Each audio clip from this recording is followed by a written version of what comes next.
Halo Orbiters, dimanapun kalian berada, kembali lagi dengan Mas Panji di channel Orbit Koedi. Ya, prosesormu kepanasan karena lama digunakan. Nih, ada beberapa tips sederhana untuk mendinginkannya. Tapi sebelum lanjut, teman-teman jangan lupa klik tombol subscribe dan aktifkan lonceng di bawah ya. Udah? Oke, sip. Ya, prosesor itu diibaratkan sebagai otaknya komputer ya. Jika prosesor dibiarkan terus-menerus bekerja, maka kelamaan dia akan panas.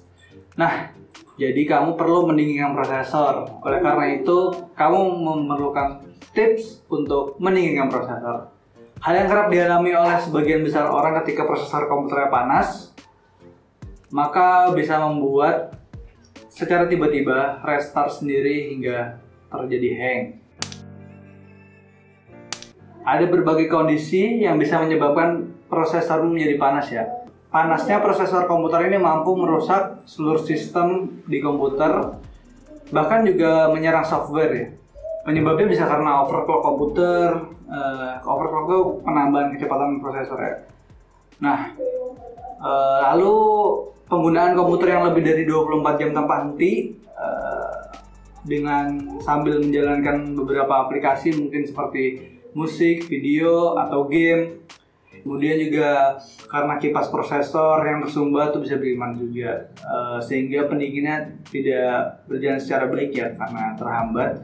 Kemudian karena ada virus komputer dari aplikasi atau software yang berintensi, nah itu juga bisa jadi membuat prosesor menjadi panas. Oke, kita masuk ke tips mendinginkan prosesor komputer.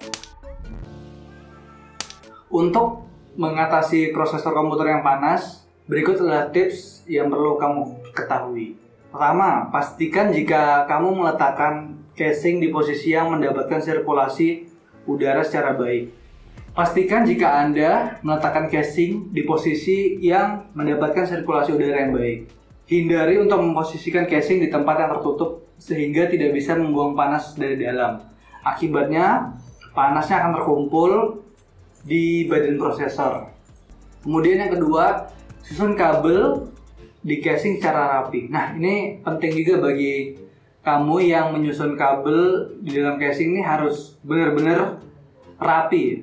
Jika kabel tidak tersusun secara rapi, itu bisa mengenai baling-baling kipas prosesor ya. Kemudian jangan lupa untuk selalu memeriksa secara detail dan pastikan kembali bahwa kabel sudah rapi. Yang ketiga, menggunakan thermal pasta yang berkualitas. Heatsink prosesor thermal pasta sendiri merupakan media penyaluran panas berlebih dari badan prosesor ke badan heatsink pendingin prosesor. Ya, dengan begitu, hal ini bisa meningkatkan efektivitas penurunan suhu dari prosesor. Selain itu juga memiliki fungsi untuk meminimalkan terjadinya percikan api dari panas yang terlalu berlebih. Jadi usahakan untuk menggunakan thermal pasta yang berkualitas. Jika tidak, maka fungsinya pun tidak bisa berjalan secara optimal. Oke, selanjutnya membuka penutup casing komputer. Nah, tips mendinginkan komputer ini dengan cara membuka casing komputer. Jika kamu melepasnya, maka panas menjadi lebih mudah dibuang ya. Karena casing yang tertutup ini terbuka, maka akan lebih mudah keluar dari dalam. Kemudian memberi tambahan kipas untuk pembuangan udara. Nah, memberi tambahan kipas ini nantinya akan menghisap udara panas dari dalam casing agar keluar ya. Untuk peletakannya adalah dengan cara terbalik ya. Dengan begitu, pastikan Anda menghindari beberapa hal yang bisa menjadi penyebab dari panasnya prosesor komputer. Beberapa tips mendinginkan komputer tadi bisa kamu terapin untuk membantu agar komputermu tetap berjalan dengan kondisi yang dingin. Oke, sekian video dari kami. Semoga bermanfaat. Terima kasih telah menyimak video ini sampai habis. Jangan lupa like, komen, subscribe. Aktifkan juga lonceng di bawah agar kamu dapat notifikasi apabila kami upload video baru. Jangan lupa juga kunjungi website kami di orbit.co.id. And see you in the next video. Dah.